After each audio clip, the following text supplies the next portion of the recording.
Welcome to A Slice with Dice, where we explore the real-life experiences of school leadership. I'm Corey Alderdice, Executive Director of the Arkansas School for Mathematics, Sciences, and the Arts.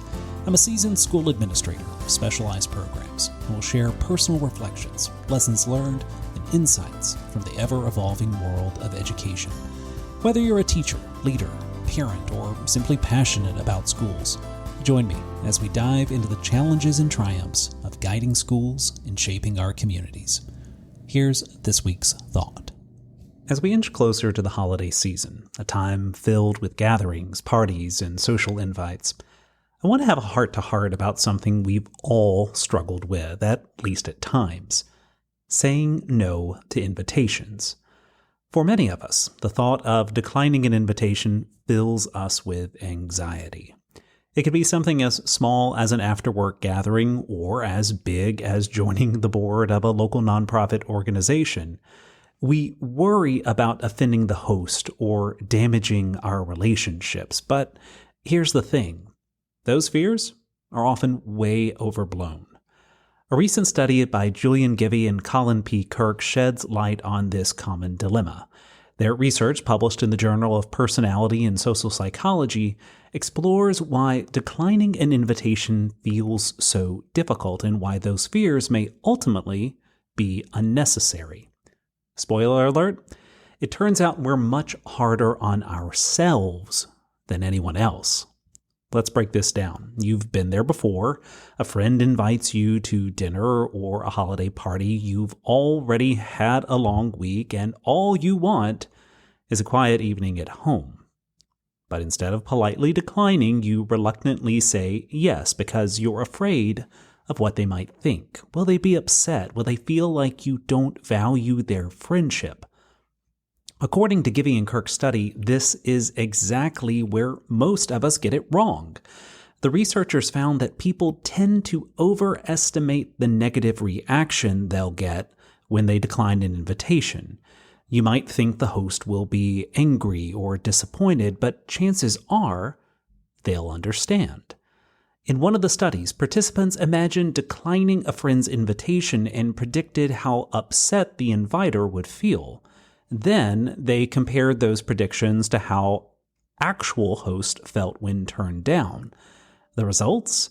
Invitees thought their no would lead to far more anger and hurt feelings than it actually did. In reality, most hosts were a lot more focused on the bigger picture, that their friends needed time for themselves. So why do we make this mistake? Well, here's where it gets fascinating. The study showed that when we're in the role of the invitee, we overanalyze our actions. We focus so much on the moment of saying no that we forget something important: the other person's perspective. Hosts, it turns out, are far less focused on the rejection itself and much more understanding of the context behind it. In other words, they're thinking about why you might have declined, not just the fact that you did.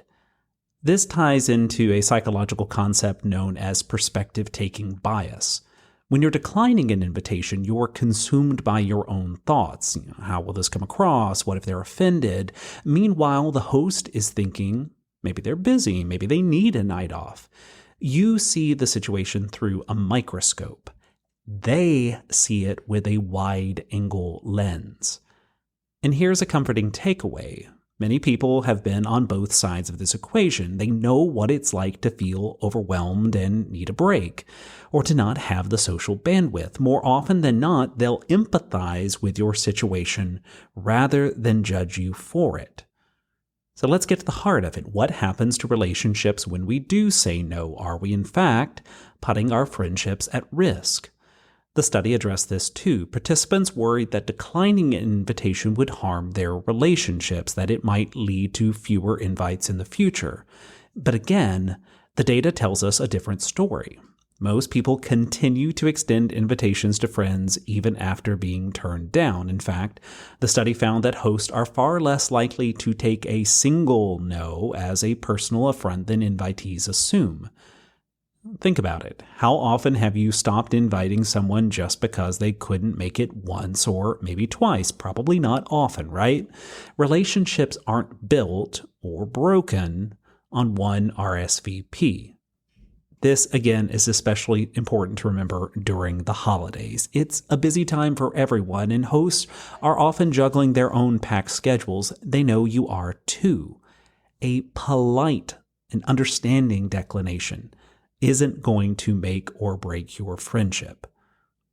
So what does this mean for you as the holiday invites start rolling in? It means if you have permission to prioritize yourself, do so. It means you can say no without guilt because chances are your friends will understand. And if they don't, well, that's often a reflection on them, not you. Politely declining an invitation doesn't mean you don't care about the person who invited you. In fact, it can often be an act of self-care, ensuring that when you do say yes, you're able to be fully present and engaged. So as we head into the holiday season, remember, it's okay to decline. You're not being rude or dismissive. You're setting boundaries, honoring your time, and making space for what you truly need. And that's not just okay. It's often necessary. So don't forget to take care of yourself during this holiday season. Until next time, stay mindful, stay kind, and stay true to you. A Slice with Dice is a production of the Arkansas School for Mathematics, Sciences, and the Arts. I hope today's reflection sparked some thoughts for your own journey. If you enjoyed the episode, please subscribe, share, and leave a review. Let's keep learning and leading together. Until next time, keep striving for growth and excellence. Thanks for tuning in.